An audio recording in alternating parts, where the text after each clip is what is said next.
This metal is about as close to magic as it is possible to find in nature. I just don't get it.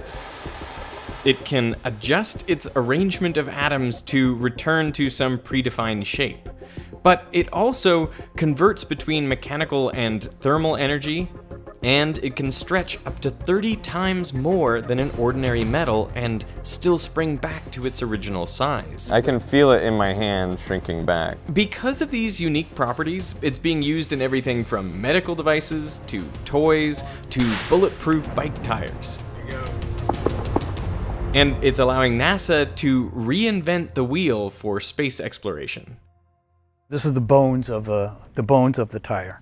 The bones of the tire is a slinky. So basically, this is the slinky applied to the rim. You just wrapped a slinky around a rim. Yeah, it doesn't get any simpler than that, right? Here is a bicycle that has slinkies inside a polymer, if you look inside there. This tire does not require air pressure to work. The structure and shock absorption are all provided by that metal slinky. So that's like around 100 PSI, or what a normal road bike would feel like. Yeah. Which means you should be able to puncture it with no loss of performance. So we're gonna drive it over a bed of nails. But first, we'll test a traditional pneumatic tire, just to make sure these nails are sharp.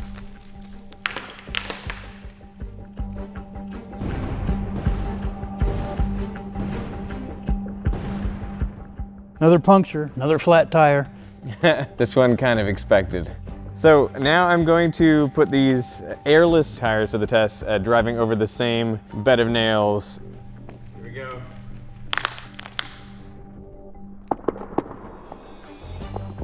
I heard a lot of pops. I must have hit some nails. I don't feel anything different.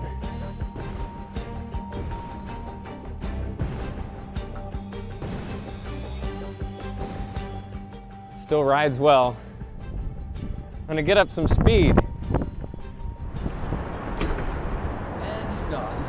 That's definitely a nail. Like the nail broke in it? Why does it look That's what it looks like. Yeah, the nail's in the tire. We're now gonna try to shoot a bullet into the tire and see what happens. 3, 2, 1.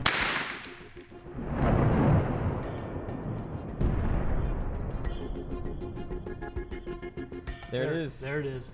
Look at that! Wow. It's a really clean shot straight through. Yep. Barely even see the mark on the tire. Looks like this one actually hit the Alloy? Yep, it does to me. Yeah, that's what it feels like. You can see we spliced off some of the bullet before we even got to the cardboard. How's it ride? Yeah, no problems. Bulletproof bicycle. This bulletproof bike tire actually comes out of NASA's research into making wheels for space missions. It is really hard to make good wheels for other planets. I mean, a lot of the places we want to send rovers to, there is no or very low atmospheric pressure. We can't use rubber pneumatic tires because of the extreme conditions on the Moon and Mars. There's no confining pressure outside of it. It could basically explode. Besides, with temperatures dropping to extreme lows, rubber becomes brittle. If this were a flagpole, the temperature facing the sun would be 250 degrees Fahrenheit above zero. In the shadow is 250 degrees below zero. Let's put some rubber on the moon. -90 is the glass transition temperature. It's when the polymer goes from being flexible to a rigid element. This is what happens when you dip rubber in liquid nitrogen.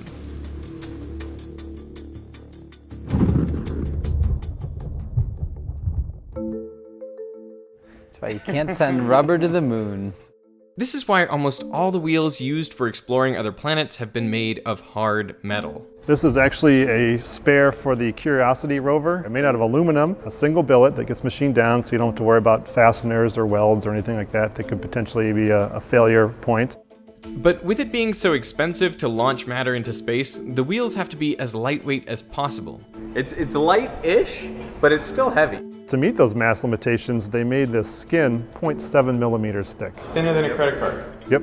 These structural members here, which we also call grousers, they're there to give the wheel strength, but also help grab onto obstacles and help grab the soil. The problem is that because this rubber is so large and heavy and the terrain is just so aggressive and nasty, they're actually seeing much higher peak loads kind of focused on areas between these grousers than what was predicted. And this is the actual condition of the wheels on Mars right now. And as you can see, got big holes and cracks where that skin was. Now the wheel still operates, hasn't immobilized the rover, it's still going to complete its mission, but it does affect where it can go and how efficient it is.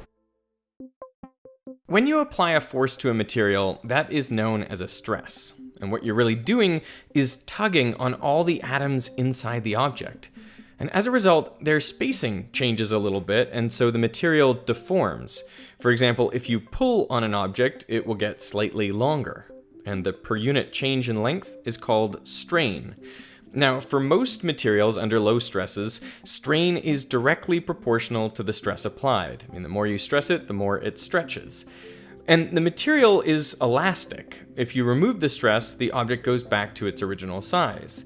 So no atoms have moved around and no bonds have been broken or formed. You've just made them flex when you applied that stress. But if the stress applied exceeds the yield strength of the material, well then the strain is so great that the atoms can't maintain their positions relative to each other. Defects called edge dislocations can move through the material. The atoms are actually rearranging themselves, and so the deformation is not reversible. It's plastic deformation. So the object won't go back to its original shape when the stress is removed. If enough stress is applied, the material can completely fracture. In the worst case scenario, this results in holes like in the Mars rover wheels, which reduce their performance and ultimately could jeopardize the mission. Ordinary metals can withstand a strain of only around 0.3 to 0.8% elastically. Any more than that, and they undergo plastic deformation, so they won't return to their original shape. Ultimately, they could even fracture. There you go. Right? Yeah, and you kinked it too. Kinked it and stretched it. And that's why every component of a space vehicle is designed never to stretch more than that 0.3 to 0.8%. But that's a significant limitation. There is a different type of wheel that NASA has tried in space, which are those on the Apollo Lunar Roving Vehicle, or LRV. That particular structure that they built is something that we call a pantograph. All it is it's a set of wires that have been over, under woven. And this on the surface here to get grip, also to strengthen? It's primarily to ensure that the tire does not sink into the ground. So they did some studies with these tread strips to figure out how much coverage they needed. And so they found out that roughly 50% was enough to keep the tire kind of floating on the surface and still maintain that flexibility. The Lunar Roving Vehicle wheels worked well for the short distance journeys traveled on the moon. I mean, the farthest this vehicle ever went was 36 kilometers. But still, these wheels needed to be designed to minimize plastic deformation of the steel mesh.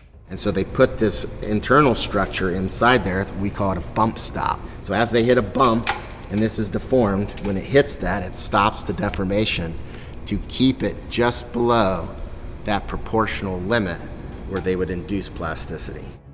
This wheel was good enough for the short Apollo missions, but for longer journeys, a bump stop won't be enough to prevent plastic deformation building up over time. Mesh steel wheels have been tried on Earth, but their performance does degrade over time. This was the Mars steel spring tire we made and drove on that same test rig, and there's no fracture, but you see a lot of permanent deformation there. What we need is a material that is strong and durable like steel, but which can endure much more strain without deforming permanently. And that is where this stuff comes in. In 1961, the Naval Ordnance Laboratory was doing experiments with different alloys involving nickel and titanium. A sample that had been repeatedly worked, heated, and cooled was shown to one of the associate technical directors, who just happened to be a pipe smoker. So he decided to see what the sample would do if he applied a bit of heat from his lighter. And when he did that, he found that the material changed shape. This shocked everyone and led to more investigations into the material, which became known as nitinol for its components, nickel and titanium, and for the Naval Ordnance Laboratory where it was discovered. So why did nitinol change shape? Well, it's really because the alloy can undergo a phase change in the solid state. In heated nitinol, the atoms are arranged in a cubic lattice arrangement, and this phase is known as austenite. But upon cooling, the atoms ease into a form known as twinned martensite. It's a messier, lower symmetry arrangement of the atoms. And in this phase, you can apply stress to the material and deform it. But unlike in an ordinary metal, this deformation is not causing bonds between atoms to break and edge dislocations moving throughout the material. No, in this case, the crystal structure is changing once again to a D-twinned form of martensite. And now, when you heat it back up, the material goes from martensite back to being austenite, which means all the atoms go back to their original locations, and so the material returns to its original shape. We can basically set this shape as the parent known memory shape.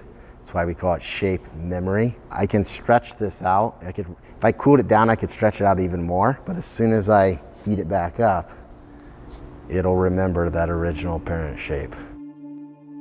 And that's why nitinol is considered a shape memory alloy. The shape is set at high temperature when the material is in the austenite phase. Then, as the material is cooled down, it undergoes a phase transition into twinned martensite.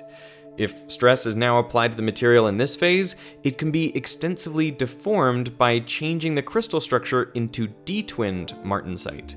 When the stress is released, most of that deformation remains.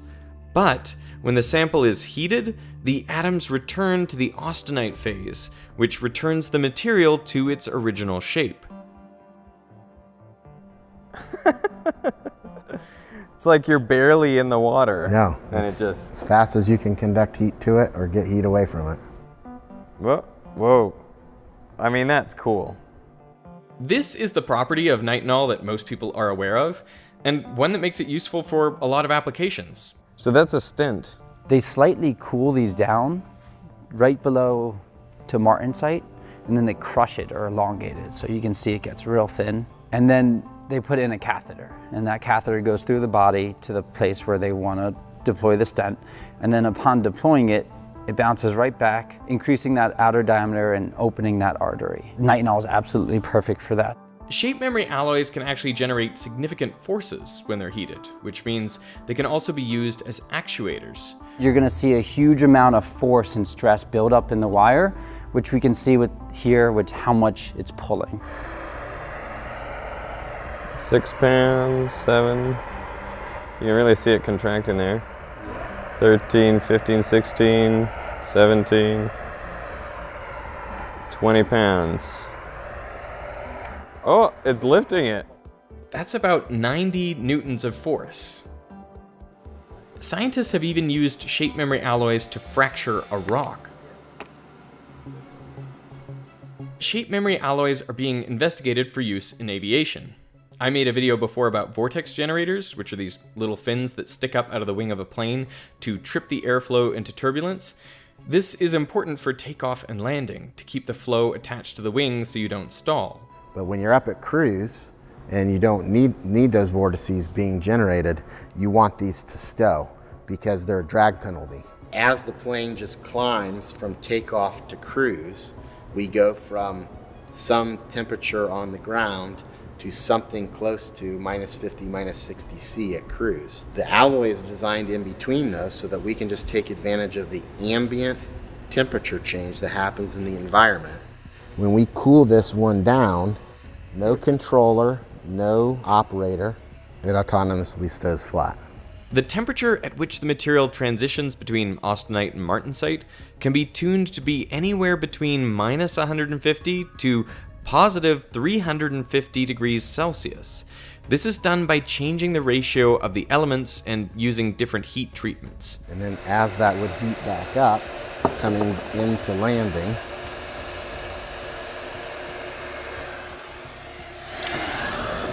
comes right back up. This principle has been extended to operate the main flaps on an aircraft. Now, the heating and cooling is not passive, but controlled by a heating element. So we've done demonstrations where you have a 737 aircraft and no hydraulic actuators on the wing box. All we have is a shuttle mechanism that's driven by 2 tubes of nitinol, and we've driven those ailerons and flap elements on the wing box of a 737 in flight, 60 degrees flap angle down, 30 degrees flap angle up, just by heating and cooling 2 tubes of nitinol. Replaces all the hydraulics. The shape memory effect is the main thing people know about materials like nitinol. But they have another unique property, which makes them ideal for making durable wheels. And you're just gonna take it and you're gonna loop it a couple times around your hand like that, and you're just gonna pull on that wire and feel 6 to 8% strain in a piece of metal. Oh, that's really weird. That's 6 to 8% strain, which you can't do in other wires, right? But what's weird about it is that it feels a little crunchy. It feel because you're feeling all of the reorientations. Oh, so weird. So cool though, right? Yes, very cool. Can you hear that? Yeah. How weird is that? That pinging is twinning. Shape memory alloys can stretch up to 8% of their length and still spring back to their original size. This property is known as superelasticity or pseudo-elasticity, but they're kind of misnomers because the material is not actually operating in its elastic regime. What's actually happening is that this nitinol is in the austenite phase. Its transition temperature is lower than room temperature. But by applying a stress, even with no temperature change, you can force the crystal structure to change from austenite into detwinned martensite. And this rearrangement allows the nitinol to deform by that 8%. And still, it'll snap back to its original configuration once the stress is removed and the atoms return to the austenite phase. That sound you're hearing is the material undergoing a stress-induced phase change in the solid state. If you want to think about it on a stress-strain curve, now this transformation is occurring entirely above the martensite transition temperature. So the material starts off in the austenite phase, and then the applied stress is what induces the phase change from austenite to detwinned martensite. And when that stress is removed, the atoms spring back to the austenite phase, and so the material goes back to its original size and shape. If this were a normal tube, I would bend it to here and it would plasticize. If it was a brass tube, which has a plastic buckling mode, it would go like this and it would actually buckle the wall. I would never take my hands and bend them like this and have it completely return to shape. At the bend, the nitinol is transforming from austenite to martensite and back. When we go from the higher symmetry phase, the austenite, to the lower symmetry daughter phase, which one is it? Exothermic or endothermic? I feel like that should be exothermic. Good job, science guy. If you were to put your hand around this tube, you'll actually feel the heat energy, the enthalpy of that transformation evolving as heat. You ready? Yep. Oh yeah, that's real hot. That actually is like burning. Like I can't keep my hand on it. No, keep your hand on it. It won't burn that's you. hot. When the stress is removed and the material goes back to being austenite, that phase change is endothermic. It absorbs heat. Right? It's like you could use that for a refrigerator. So it's exactly right. So another area where these materials are being applied is in a field called elastocalorics, where we use this transformation to do things Like heat equivalent pumping. to heat pumping. I want to shoot this with our thermal camera. We got a FLIR with us. How's that?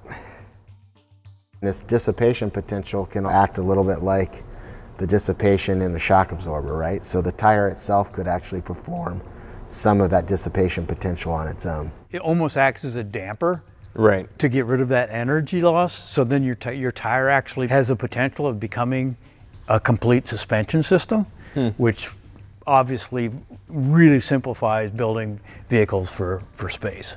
The original tire, when I put load on it, okay, you can see I'm only transferring a load from the footprint to this little section of the tire, right? By tying this bump stop element to here, when I go through a footprint, you can see now I'm transferring load 360 degrees around the tire, right? By doing that, I have now increased my load carrying capacity significantly without adding any more mass. So to make a tire out of shape memory alloy, they weave nitinol springs together into a mesh. It's a pretty tedious and time-consuming process. So you're going to take it like so. Yep. You're going to grab both ends No. and now take it. No, you're Now not. Take it. Yeah. and screw it in. Oh my goodness. Are you kidding me? Is this what you do every day? 684 times 684 times per tire. But will these wheels work on rovers on the moon and Mars? Well, they test the wheels extensively on a rotating carousel of different terrain types, from sand to small rocks to bigger rocks. So the terrain endurance rig basically consists of a circular carousel that is independently driven. The wheel tire assembly is also independently driven, so we can create a forced slip condition, so we can drive with zero slip.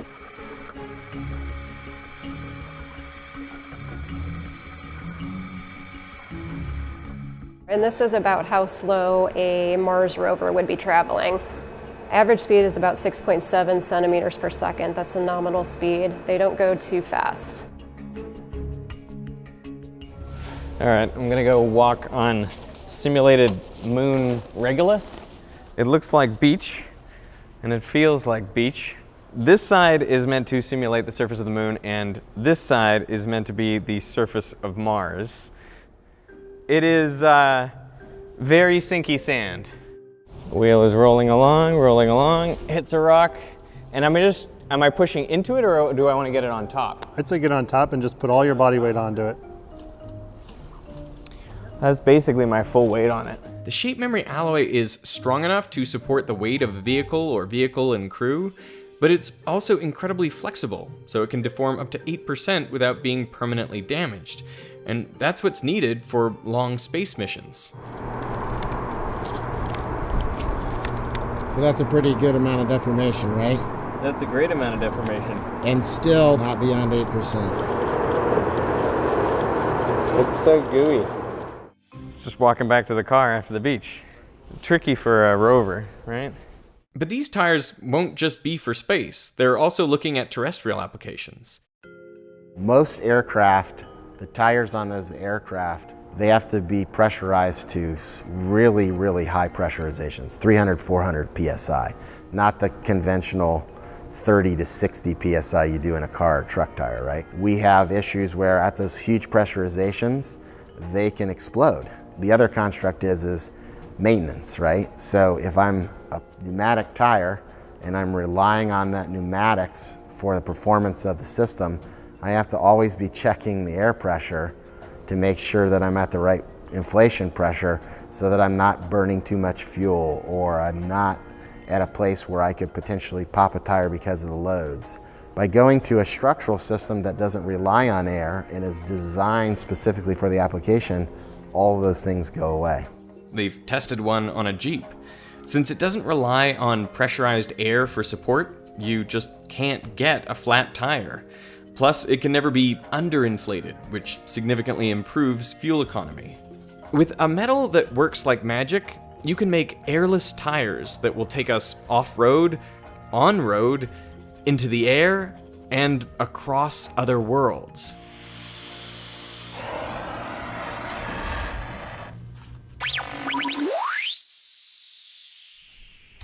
NASA's Nightingale tires are designed to last the entire lifetime of a rover mission, even on the rough terrain of Mars.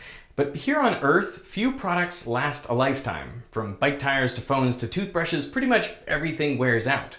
But with Henson Shaving, the sponsor of this video, you may never need to buy another razor again in your life. Henson actually came out of an aerospace machine shop that built parts for the Mars rover and the ISS, so they are experts in precise, high-quality work. If the temperature to manufacture their rover parts changed as little as 1 degree, they had to scrap the entire piece, and that sort of precision is overlooked by most razor manufacturers. In a typical razor, the blades flex and bend when they make contact with the skin, and this movement causes microcuts leading to skin irritation and razor bumps.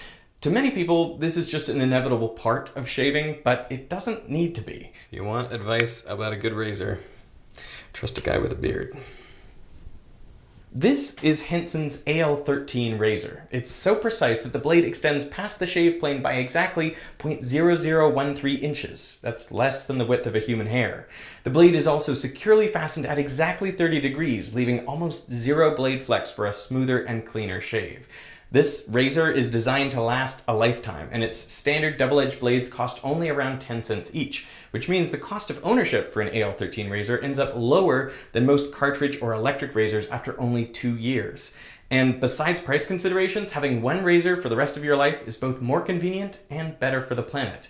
So if you want one aerospace quality razor to last the rest of your life, go to hensonshaving.com/Veritasium and enter code Veritasium for 100 free blades with the purchase of a razor. That's 2 to 4 years worth of blades on me.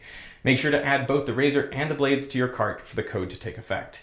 So I want to thank Henson Shaving for sponsoring this video, and I want to thank you for watching.